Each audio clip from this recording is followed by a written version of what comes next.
राकेश कुमार माहेश्वरी, प्रवक्ता Hindi, Sumant Kumar Maheshwari, inter college Kasganj.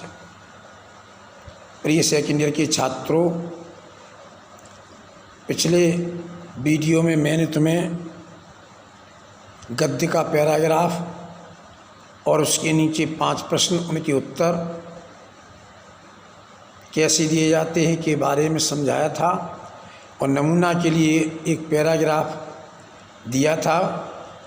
उसके नीचे 5 प्रश्न दिए हुए थे, उनके उत्तर लिख कर के उसकी फ़ोटो कॉपी भी मैंने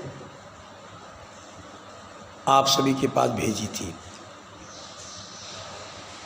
आशा है सबने उस पैराग्राफ को नोट कर लिया होगा, क्योंकि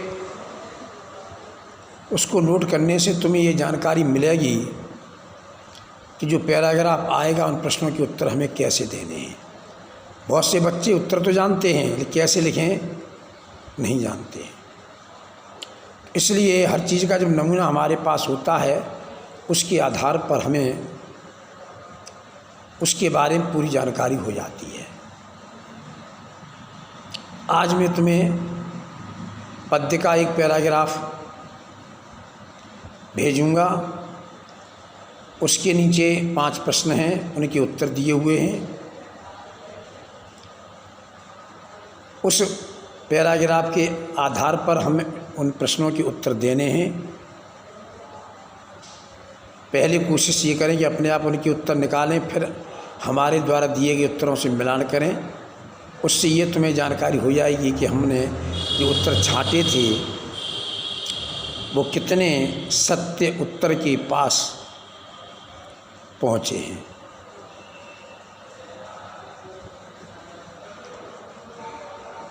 आगे भी समय मिलेगा तो मैं पढ़ाऊँगा भी और जानकारी भी दूँगा, लेकिन मैं ये चाहता हूँ कि जो तुम्हारे पाठ्यक्रम में कोर्स निर्धारित है उसमें से कोई चीज़ बचनी नहीं चाहिए। हर चीज़ का नमूना तुम्हारे पास अवश्य पहुँच जाए, जानकारी अवश्य पहुँच जाए, ताकि ये समस्या ना आए इस प्रश्न का उत्तर हमें कैसे हल करना है। और मैं जहाँ तक अधिकांश पाठ्यक्रम में निर्धारित जो कोर्स है उसकी जानकारी दे चुका हूँ। एक प्रार्थना पत्र निबंध के बारे में थोड़ी जानकारी और देनी है और लगभग हर प्रश्न के बारे में जानकारी दे चुका हूँ। लेकिन देखा ये जा रहा है कि छात्र इस कोविड-19 के अंतर्गत जो ऑनलाइन वीडियो के माध्यम से शिक्षा का प्रसार किया जा रहा है उसमें बच्चे रुचि कम ले रहे हैं। वो देखते हैं कि YouTube पर वीडियो पड़े हुए हैं, चलो आज नहीं कल देख लेंगे। आलस्य विनाश की जननी है। यदि तुम आलस करते रहोगे, इसी तरह कोर्स बढ़ाते रहोगे, इतना कोर्स हो जाएगा हर विषय का कि तुम फिर कम समय में इतना कोर्स नहीं कर पाओगे। याद भी करना है, पिछड़ जाओगे तो जो पिछड़ जाता है वो लगातार पिछड़ता ही जाता है। फिर इसलिए जो लापरवाही कर रहा है उसका खामियाजा भी लापरवाह व्यक्ति को ही मिलता है। क्योंकि मैंने देखा एक छात्र कॉपी चेक कराने उस दिन आया था, तो वो छात्र भी और अन्य छात्रों से जानकारी मिली तो कुछ छात्र बता रहे थे कि अधिकांश छात्र जो आप फ़ोटो कॉपी डालते हैं उसमें से नोट नहीं करते हैं और कहते हैं फिर कर लेंगे नोट, क्लास चला जाएंगे तब नोट कर लेंगे। बहुत देर हो चुकेगी, अपना बहुत नुकसान कर चुकी होगी। ये जब भी नहीं चेते तो नुकसान तुम्हें बहुत उठाना पड़ेगा। इसलिए मैं यही कहूँगा कि जो चीज़ पढ़ाई जा रही है मन लगा करके पढ़ें। तो आज मैं पद्य के बारे में जानकारी दे रहा हूँ, उसके आधार पर मैथिली गुप्त द्वारा लिखित जो पद्य का पाठ है और उसका शीर्षक है केकई का अनुताप, उसमें से एक पैराग्राफ है, यह सच है ... तुम्हारी मैया। पैराग्राफ मिल जाएगा तुम्हें किताब में देखने को। उपर्युक्त पद्यांश के आधार पर प्रश्न 5 में दे रहा हूँ, उनके उत्तर तुम्हें लिखने हैं। स्वयं लिखें, उसके बाद मैं उत्तर भी उसके डाल दे रहा हूँ और ये देखें कि हमें कहाँ तक सफलता मिली। पहला प्रश्न है, उपर्युक्त पद्यांश के पाठ का शीर्षक और कवि का नाम लिखिए। दूसरा है, रेखांकित अंश की व्याख्या कीजिए। तीसरा है, राम की उस रात्रिकालीन सभा में सभी क्या सुनकर चौंक पड़े। चौथा है, एक विधवा के वेश में कैकेयी उस समय कैसी प्रतीत हो रही थी। पांचवा है, सिंघनी और गौमुखी गंगा से क्या अभिप्राय है। उत्तर डाल देंगे। पहले प्रश्न का उत्तर देखिए। पाठ का शीर्षक कैकेयी का अनुताप, कवि का नाम मैथिली शरणगुप्त। दूसरा है, रेखांकित अंश की व्याख्या कीजिए।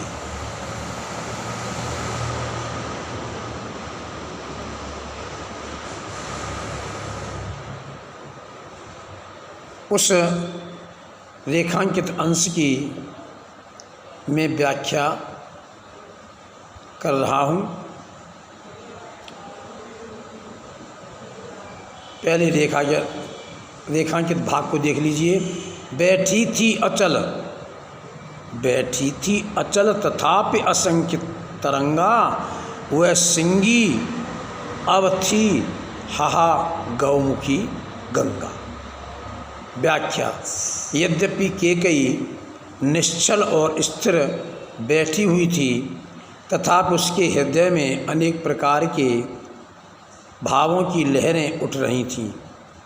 सिंघनी जैसा रूप धारण करने वाली वह कैकेयी अब गौमुखी गंगा के समान शांत, शीतल और पवित्र होती थी, अर्थात उसके मुख से गंगा जल के समान कल्याणकारी और मधुर शब्द निकल रहे थे।